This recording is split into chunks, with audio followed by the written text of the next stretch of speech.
speaking to you about what I call the mesh. It's essentially a fundamental shift in our relationship with stuff, with the things in our lives. And it's starting to look at, not always and not for everything, but in certain moments of time, access to certain kinds of goods and service will trump ownership of them. And so it's the pursuit of better things easily shared. And we come from a long tradition of sharing. We've shared transportation, we've shared wine and food and other sorts of fabulous experiences in coffee bars in Amsterdam. We've also shared other sorts of entertainment, sports arenas, public parks, concert halls, libraries, universities. All these things are share platforms, but sharing ultimately starts and ends with what I refer to as the mother of all share platforms. And as I think about the mesh and I think about, well, what's driving it and how come it's happening now, I think there's a number of vectors that I want to give you as background. One is the recession, that the recession has caused us to rethink our relationship with the things in our lives relative to the value. So starting to align the value with the true cost. Secondly, population growth and density into cities, more people, smaller spaces, less stuff. Climate change. We're trying to reduce the stress in our personal lives, in our communities, and on the planet. Also, there's been this recent distrust of big brands, global big brands, in a bunch of different industries. And that's created a kind of opening. Research is showing here in the States and in Canada and Western Europe that most of us are much more open to local companies or brands that maybe we haven't heard of, whereas before, we went with sort of the big brands that we were sure we trusted. And last is that we're more connected now to more people on the planet than ever before, except for if you're sitting next to someone. The other thing that's worth considering is that we've made a huge investment over decades and decades, and tens of billions of dollars have gone into this investment that now is our inheritance. It's a physical infrastructure that allows us to get from point A to point B and move things that way. It's also web and mobile allow us to be connected and to create all kinds of platforms and systems. And the investment of those technologies and that infrastructure is really our inheritance. It allows us to engage in really new and interesting ways.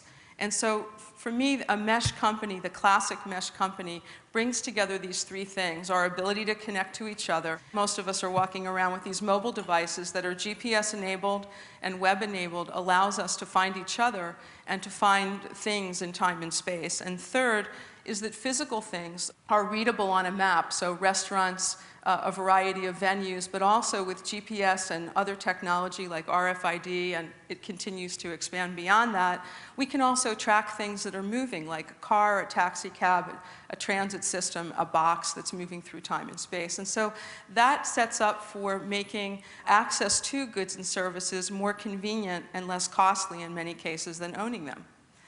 For example, I want to use Zipcar. How many people here have experienced car sharing or bike sharing?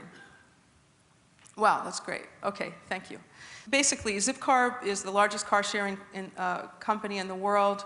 They did not invent car sharing. Car sharing was actually invented in Europe. One of the founders went to Switzerland, saw it implemented someplace, said, wow, that looks really cool. I think we could do that in Cambridge. Brought it to Cambridge, and they started, two women, Robin Chase being the other person who started. Zipcar got some really important things right. First, they really understood that a brand is a voice and a product is a souvenir. And so they were very clever about the way that they packaged car sharing. They made it sexy. They made it fresh. They made it aspirational. If you were a member of the club, when you're a member of a club, you're the Zipster.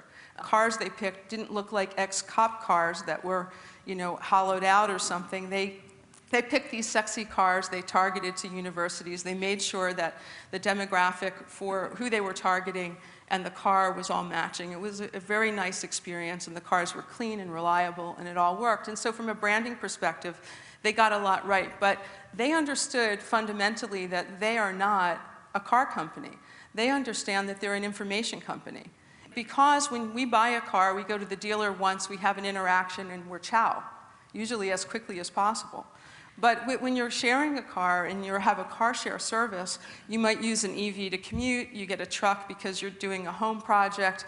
When you pick your aunt up at the airport, you get a sedan. And you're going to the mountains to ski, you get different accessories put on the car for doing that sort of thing. Meanwhile, these guys are sitting back and collecting all sorts of data about our behavior and how we interact with the service. And so it's not only an option for them, but I believe it's an imperative for Zipcar and other mesh companies to actually, just wow us, to be like a concierge service, because we give them so much information, and they are entitled to really see how it is that we're moving. They're in really good shape to anticipate what we're going to want next. And so what percent of the day do you think the average person uses a car, what percentage of the time? Any guesses? 5%. Those are really very good. I was imagining it was like 20% when I first started.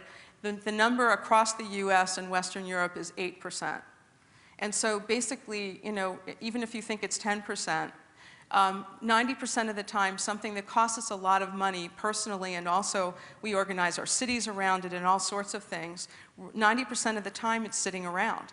So for this reason, I think one of the other themes with the mesh is essentially that if we squeeze hard on things that we've thrown away, there's a lot of value in those things. What's set up with Zipcar started in 2000. In the last year, to 2010, 2 car companies started, one that's in the UK called Whipcar, and the other one, Relay Rides, in the US. They're both peer-to-peer car sharing services, because the 2 things that really work for car sharing is, 1, the car has to be available, and 2, it's within 1 or 2 blocks of where you stand. Well, the car that's 1 or 2 blocks from your home or your office is probably your neighbor's car, and it's probably also available. So people have created this business. Zipcar started a decade earlier in 2000. It took them 6 years to get 1,000 cars in service. Whipcar, which started April of last year, it took them 6 months to get 1,000 cars in the service. So really interesting. People are making anywhere between $200 and $700 a month, letting their neighbors use their car when they're not using it. So it's like vacation rentals for cars. Since I'm here, and I hope some people in the audience are in the car business, I'm thinking that, coming from the technology side of things, so we saw cable-ready TVs and Wi-Fi-ready notebooks. It would be really great if any minute now you guys could start rolling share-ready cars off, because it just creates more flexibility. It allows us as owners to just have other options. And I think we're going there anyway. The opportunity and the challenge with mesh businesses, and those are businesses like Zipcar or Netflix that are full mesh businesses, or other ones where you have a lot of the car companies that are the car manufacturers who are beginning to offer their own car share services, as well as a second flanker brand, or as really a test, I think, is to make sharing irresistible. We have experiences in our lives of certainly when sharing has been irresistible. It's just how do we make that recurrent and scale it?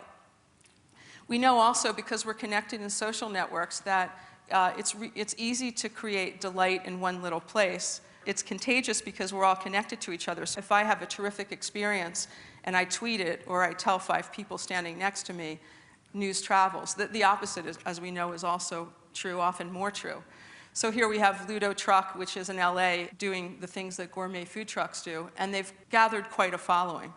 In general, and maybe it's, again, because I'm a tech entrepreneur, I look at things as platforms. Platforms are invitations. So creating, like Craigslist or iTunes and the iPhone developer network, there are all these networks, Facebook as well. These platforms invite all sorts of developers and all sorts of people to come with their ideas and their opportunity to create and target an application for a particular audience. And honestly, it's full of surprises, because I don't think any of us in this room could have predicted the sorts of applications that have happened at Facebook, around Facebook, for example, 2 years ago when Mark announced that they were going to go with a platform. So in this way, I think that cities are platforms, and certainly Detroit is a platform.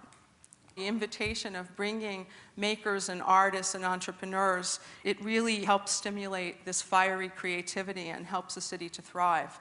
It's inviting participation, and cities have historically invited all sorts of participation. Now we're saying that there's other options as well. So for example, city departments can open up transit data. Google has made available transit data API, and so there's about 7 or 8 cities already in the US that have provided the transit data, and different developers are building applications. So I was having a coffee in Portland, and I'm, half of a latte in, and the little board in the cafe all of a sudden starts showing me that the next bus is coming in 3 minutes and the train is coming in 16 minutes. And so it's reliable, real data that's right in my face where I am, so I can finish the latte. There's this fabulous opportunity we have across the US now. About 21% of vacant commercial and industrial space. That space is not vital. The areas around it lack vitality and vibrancy and engagement. There's this thing, how many people here have heard of pop-up stores or pop-up shops? Oh, great. So I'm a big fan of this, and this is a very meshy thing. Essentially, there are all sorts of, restaurants in Oakland, near where I live, there's a pop-up general store every 3 weeks, and they do a fantastic job of making a very social event happening for foodies, super fun, and it happens in a very transitional neighborhood. Subsequent to that, after it's been going for about a year now, they actually started to lease and create and extend an area that was sort of edgy, artsy, is now starting to become much cooler and engage a lot more people. So this is an example. The Crafty Fox is this woman who's into crafts, and she does these pop-up crafts fairs around London. But these sorts of things are happening in many different environments. From my perspective, one of the things that pop-up stores do is create perishability and urgency. It creates 2 of the favorite words of any business person: sold out. And the opportunity to really focus trust and attention is a wonderful thing. So a lot of what we see in the mesh and a lot of what we have in the platform that we built allows us to define, refine, and scale. It allows us to test things as an entrepreneur, to go to market, to be in conversation with people, listen, refine something, and go back. It's very cost effective, and it's very meshy. It's very, the infrastructure enables that. In closing, and as we're sort of moving towards the end, I just also want to encourage, and I'm willing to share my failures as well, though not from the stage. I would just like to say that one of the big things when we look at waste, and when we look at ways that we can really be generous and contribute to each other, but also move to create a better economic situation and a better environmental situation, is by sharing failures. And one quick example is Velib in 2007 came forward in Paris with a very bold proposition, a very big bike sharing service. They made a lot of mistakes. They had some number of big successes, but they were very transparent, or they sort of had to be, in the way that they exposed what worked and didn't work. And so, BC in Barcelona, and B-Cycle here, and Boris Bikes in London, no one has had to repeat the version 1.0 screw-ups and expensive learning exercises that happen in Paris. So the opportunity when we're connected is also to share failures and successes. We're at the very beginning of something that what we're seeing, and the way that mesh companies are coming forward, is inviting, it's engaging, but it's very early. I have a website that currently, it's a directory, and it started with about 1,200 companies. In the last 2.5 months, it's up to about 3,300 companies. And it grows on a very regular daily basis. But it's very much at the beginning. So I just want to welcome all of you onto the ride, and thank you very much.